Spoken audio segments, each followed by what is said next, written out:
Ini konten malam hari ini kita tampilkan Berita Radar Semarang edisi hari ini, hari Sabtu 5 November tahun 2020. Nah, nanti kita kasih tanggapan, kita kasih solusi cara penyelesaiannya. Nah, ini tapi remang-remang, tidak begitu jelas. Tak bacakan dulu ya. Kisah suami istri ini dulu ya. Ngaku lajang, ternyata John punya 3 anak. Nasib tak mengenakan dalam dialami Lady Sandi, wanita 25 tahun ini menikah dengan suaminya John Dory. Namun rumah tangganya justru berakhir di tengah jalan. Padahal belum lama mereka mengarungi bahtera rumah tangga. Baru 2 tahun lamanya, suaminya adalah seorang perantau dari luar Jawa. Saya balik dulu ya.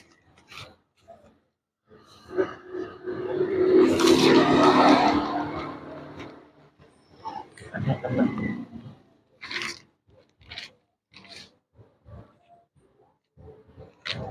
Nah, ini saya teruskan dulu ya. Lady tak memperhatikan bibit, bebet, dan bobotnya. Yang ia tahu hanyalah John sangat mencintainya. Lady pun merasa tertipu. Ia dijadikan istri kedua oleh suaminya. Istri kedua, jadi istilah yang cara mono keblodro. Kasihan dulu ya, keblodro. Awalnya itu ada yang telepon karena nama kontaknya bos besar. 2 kali. Makanya saya angkat. Takutnya dari atasan suami dan pembicaraannya penting. Lah, ternyata malah si Preti, istri pertamanya, yang telepon, ujar Lady. Lady yang awalnya kaget pun pura-pura tidak tahu. Tentu marah, tapi Lady tak mau bermain gegabah. Ia ingin benar-benar memastikan kebenarannya. Lady pun pergi ke kampung halaman suaminya. Delisik, ngintip dari kampung halaman. Tanpa sepengetahuan John, ketakutannya pun terjadi. Yang menyapanya ketika tiba di rumah suaminya itu adalah istri pertamanya. Mereka sudah mempunyai 3 anak. Pantes kalau pulang kampung saya tidak pernah diajak. Ternyata mau ketemu istri pertamanya. Anaknya sudah 3. Bisa-bisanya Mas John nikah lagi sama saya, ujar Lady. Pulang dengan kekecewaan membuat sakit hatinya bertambah. Marah, kesal, dan kecewa campur aduk menjadi satu. Lady merasa dibohongi. Setiba di rumah, ia pun langsung bertanya kepada John. Namun suaminya mengelak. Sejak saat itu keduanya sering bertengkar, ngaku terus. Ngakunya aja masih single, ternyata sudah bapak-bapak 3 anak. Siapa yang nggak kesal dibohongi kayak gini, katanya. Lelah hati dengan sikap John yang selalu berbohong, Lady memutuskan untuk bercerai. Mediasi sempat berjalan alot karena suaminya enggan berpisah. Setelah memperlihatkan bukti, Lady pun menang. John hanya bisa pasrah. Keduanya benar-benar berpisah. Saat ditemui, Lady sedang mengambil akta cerai di Pengadilan Agama Semarang.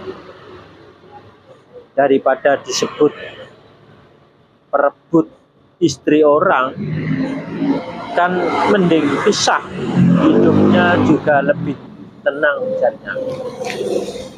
Nah, ini lur ya, ini kisah suami istri ya, yang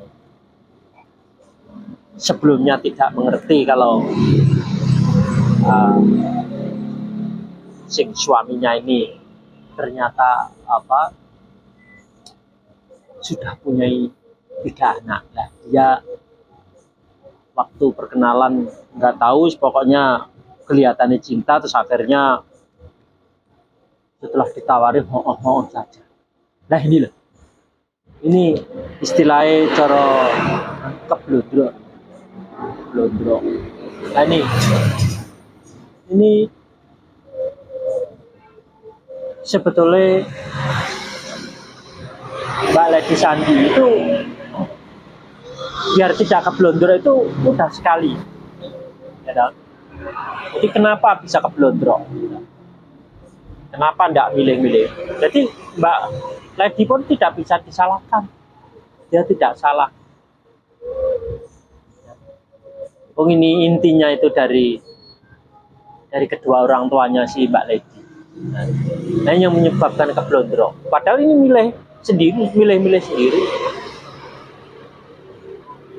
Tapi kalau bagi yang Maha Kuasa, bagi teori saya, itu justru kesalahan pada siapa? Kesalahan pada kedua orang tuanya Mbak Lady Sandi. Andai kata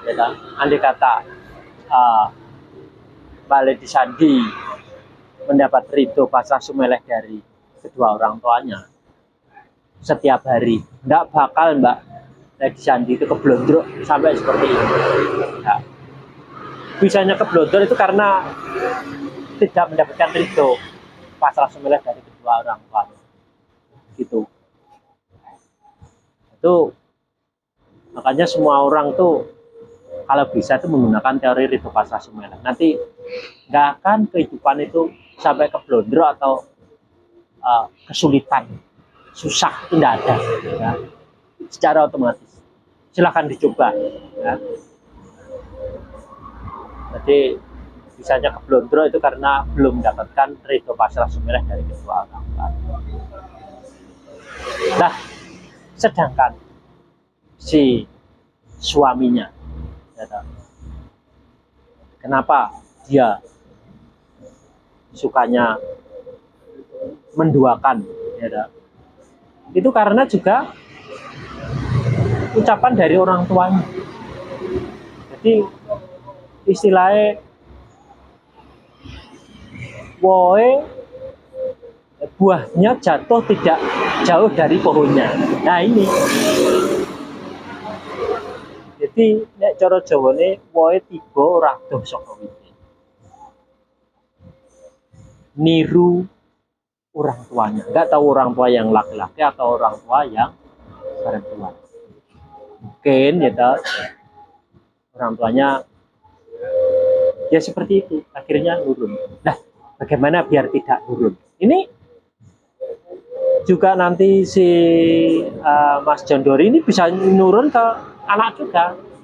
Nah, bagaimana agar bisa tidak menurun ke generasi penerusnya?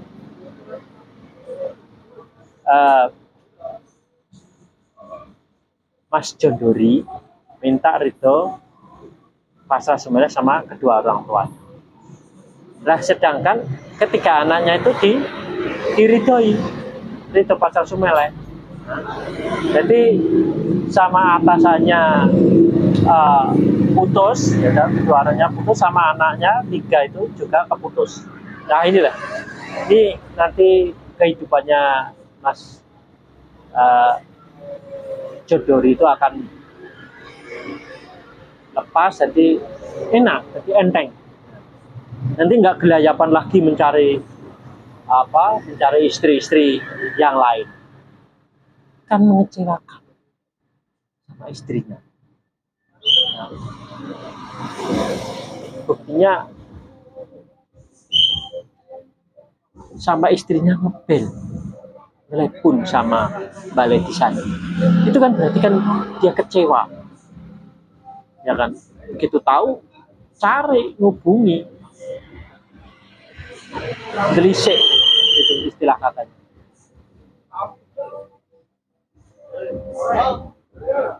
Nah, ini jadi membuat kecewa orang lain. Nanti dia juga akan kebalas. Lah, sedangkan si Mbak Preti, gitu, nah itu pun juga harus mendapatkan ridho pasrah sumeleh sama kedua orang tua, dan juga meridhoi ketiga anaknya. Nah, itu nanti akan beres. Jadi permasalahan ini gampang sekali, ya. Kalau menggunakan teori ridho pasrah sumeleh itu semuanya akan terurai dengan sendirinya. Jadi tanpa diurai itu sudah terurai dengan sendirinya. Yang Maha Kuasa yang menyebabkan bisa mengurai. Nah, makanya kalian, ya, saya harapkan untuk mengikuti teori ini. Mau ataupun tidak, terserah kalian. Kalau ingin nanti hidupnya lancar, ya toh, tidak ada gangguan apapun, ya setiap hari minta ridho pasrah sumeleh sama kedua orang tua, bukan satu kali saja, ya. Kalau bisa setiap hari, nggak usah bosen-bosen, karena itu sama dengan gantinya doa. Kalau doa malah balik nanti, ya. Ini gantinya doa, berarti ridho pasrah sumeleh dari orang tua. Di hati langsung dingin, ya, yes, otomatis kehidupannya akan mengikuti dari dinginnya. Jadi adem, betul-betul adem, ayem, tenteram, nggak gelisah, nggak panas, nggak di hati, nggak keras, gitu. Tidak pembangkang, dia justru malah enak, enjoy, plong. Nah, sekian dulu ya, Lur.